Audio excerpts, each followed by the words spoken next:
Greetings to our friends and supporters of the work in India. It's really our heart's desire to give an update, and we would start that by really expressing our thankfulness to everyone who has prayed, who has given, who has been a part of this work from the inception until now. It's a remarkable work that's taking place that is touching and changing lives.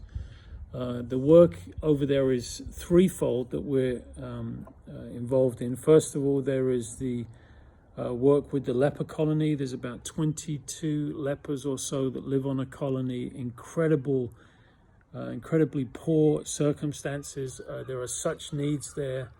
We just heard there's maybe 6 or 7 other lepers that may be added to that colony from another region, which would increase the need. We're thankful for the last couple of years for an awareness group that started that's been able to raise some consistent support for the lepers there. So that's amazing. Secondly, we have the churches up in the tribal mountain villages.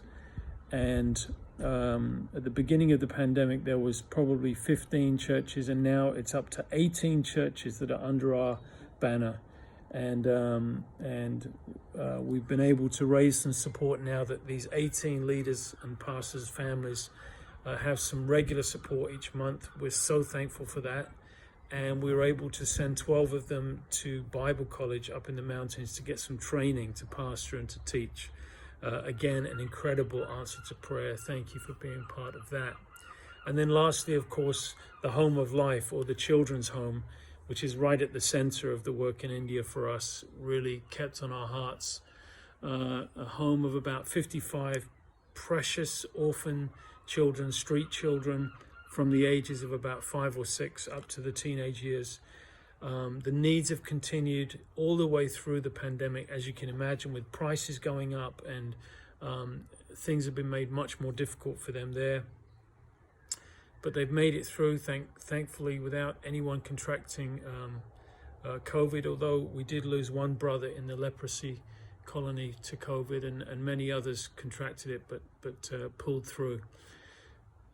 But in the home, as you might imagine, there are needs in terms of maintenance. We've got extension work going on in the building, continual needs for clothing and food, and meeting the needs of the children. We have a dream and a desire to be able to buy a van for the use of the home, to transport the children, to get food delivered, to visit some of the churches in the mountains and those types of things.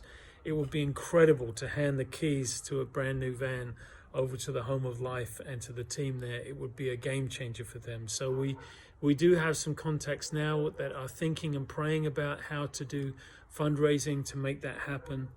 But we really wanted to say thank you for your hearts to pray, to give, to support, to be a part of the work in India. If you're local to us, we're hoping to have an India night perhaps in the new year, to show pictures of the last trip that we made in 2020, which we haven't really been able to do because of the lockdowns and pandemic.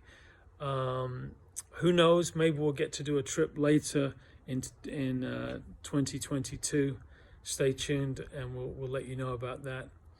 And if you have any questions on how to give or how the support is used, or if you'd like to support a child, I know as some of you do, for £25 a month to cover the needs of clothing and food and maintenance for a child, then please let us know about that. So please know that every penny that you give hits the ground there in India, and makes a difference to people's lives. So thank you for continually, faithfully giving, and may God bless you for it. Thank you.